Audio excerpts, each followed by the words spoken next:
Well, welcome back to the hot seat. I'm delighted today to be talking to long-term PCD friend and supporter, Mo Baluchi. Welcome, Mo. Hello, David. How are you? So, terrific to have an interview with you in this format. When we were over in Jersey, we thought, must pop in and see Mo and put a conversation down. So, wonderful to see you. And great to see you the other night at the L'Horizon. Did you enjoy PCD in Jersey? It was brilliant. There was, a lot of, you've obviously got a lot of support over the years.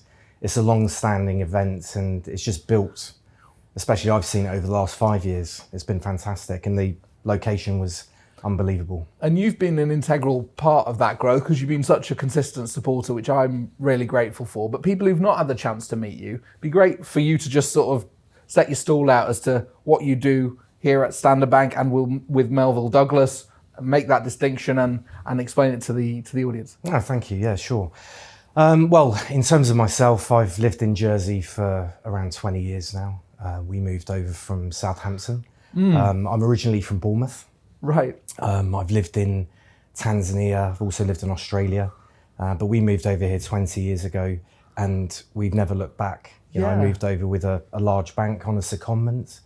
And, we were supposed to 2 years became 4 and then 4 years became 20 now. Yeah, So, and now you're part of the scene, aren't you? You're... yeah, and it's like a fantastic community over here. I'm sure as you've been coming over here for many years, it's a fantastic community of professionals, but also it's got a very high quality of life and it's quite an extraordinary place to live and work. Because it's so global as well in its focus, isn't it? So you can do a job here, most weeks you'd be popping into the office here in St Helier, but then people here are on the road so much, aren't they? Truly globally, Absolutely, yeah. That combination of the local and the international is amazing. It is, yeah. You've got the quality of life that you have on an island, but you've also got the ability to get off the island as well.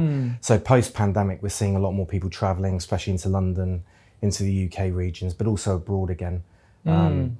Obviously Middle East, as we both know. Yeah. We do a lot of work in Africa, so our teams at Standard Bank have been travelling out to Africa for many, many years.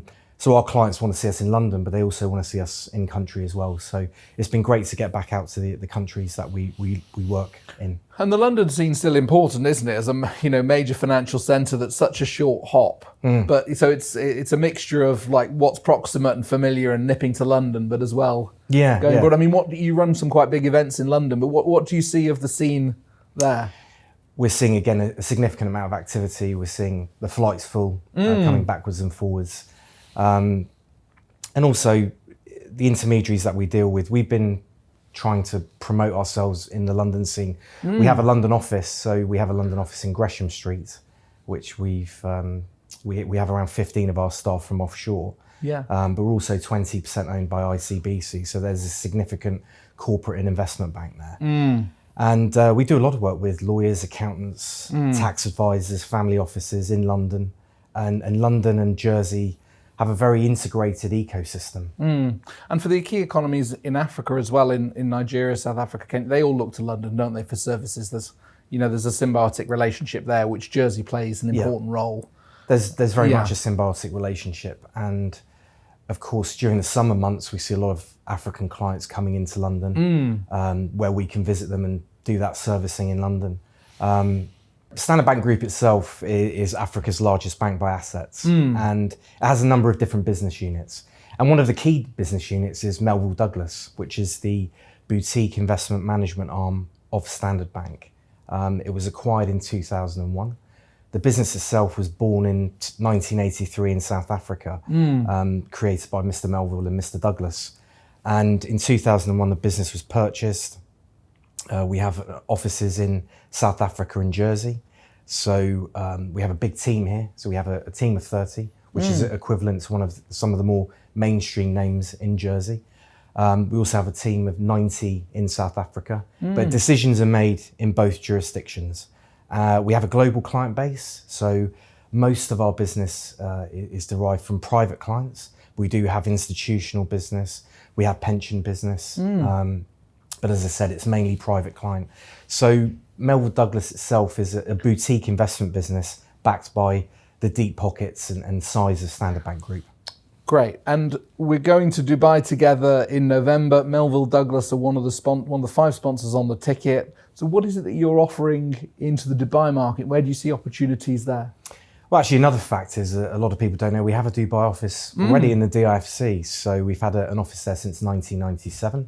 It's a corporate investment banking business. It's at Al Fattan Currency House. Right. So we have a team of 7 there. So that's been there for a number of years. Now, in terms of what we're looking to do at Melville Douglas, we don't have a Melville Douglas operation there. However, we do have a new Sharia-compliant portfolio that we're looking to promote within the jurisdiction. So that could be of interest to trustees looking for portfolios managed with Sharia-compliant, Dubai-based lawyers dealing with clients across the region, because Dubai is a professional services hub, isn't it, with client-based resident all around the region. So who do you see as the sort of key contacts and introducers, I guess, for that kind of Sharia portfolio? It's going to be very similar to London. So the intermediaries there, so trust companies, accountants, law firms, family offices who are seeking a Sharia compliant solution. And one of the core benefits we have is that the Sharia compliant solution is fully in-house. We don't have to outsource the advice in any way. It's all conducted in-house. It's managed in Jersey and custodied in Jersey. We utilise our South African colleagues for the Sharia compliant advice that's provided. And that's run by Jerry Mills here, is that right? Correct, yes, correct. And so you've been a regular visitor to Dubai over many years. I mean, when did you start, first making trips out there? Well, that's really started in 2014. So I went on a holiday there in 2013 with my family, really enjoyed it. And then a business I worked for previously opened up an office in Dubai in the DIFC. So what did you make? So when you first went there, you were on a break, but you thought, hang on, there's some opportunity here. I want to try and find out. You started hearing it more, I guess, in conversation. I mean, that was certainly the way when I was speaking to professional contacts, people starting to realise the size of the opportunity of being out there, wasn't it? Which I think has grown in the last decade has really just ramped up and up, hasn't it? Yeah, and I think that's part of the job of being a business developer, is to identify the opportunities and capitalise on them accordingly. And one of the things we did, you may recall, was actually sponsoring the inaugural Dubai you got us PCD out there to start with. in 2015. So it's terrific. We really enjoyed that. And again, we've seen the growth of that over there in Dubai.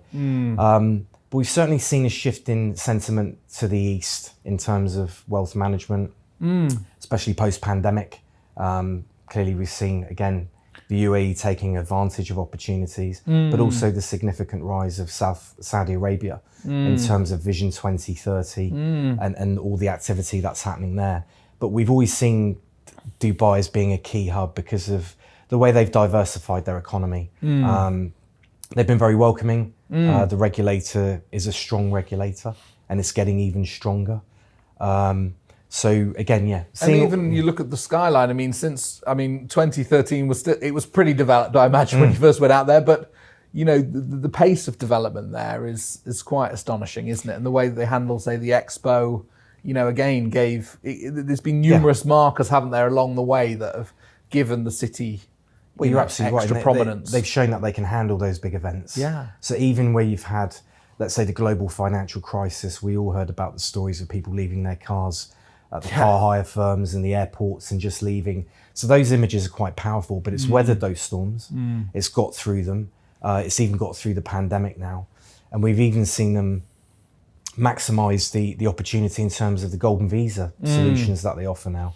So actually making it, rather than it being a transient place, it's more of a place where people can feel at home now. And I think that's going to be a very powerful driver for the future in terms of companies going over there. It's being reflected in professional services, isn't it, with firms beefing up an office there or establishing an office. From the tax and legal world, you see it, and also fiduciary sector, banking, even where people have an office, it's like, right, well, how can we use this platform a little bit more? So it's a very interesting time to be out there with a footprint, isn't it, and a story to go out and build. It is, and for our business as well, it's truly a gateway to Africa too. So absolutely. Well, there's such strong connection between Dubai and Nigeria and West Africa, aren't there? It's there's many new channels that are being forged right now, aren't there, out of the industry and drive that exists in the UAE. And that's it's West Africa, but also East Africa and even South Africa. So absolutely, it's a very key place for the future. Well, Mo, terrific to talk to you. I always look forward to going on the road with you. So I'm sure we'll have a lot of fun in November and look forward to telling our members more about that trip as we build towards it. So thank you. No, thank you.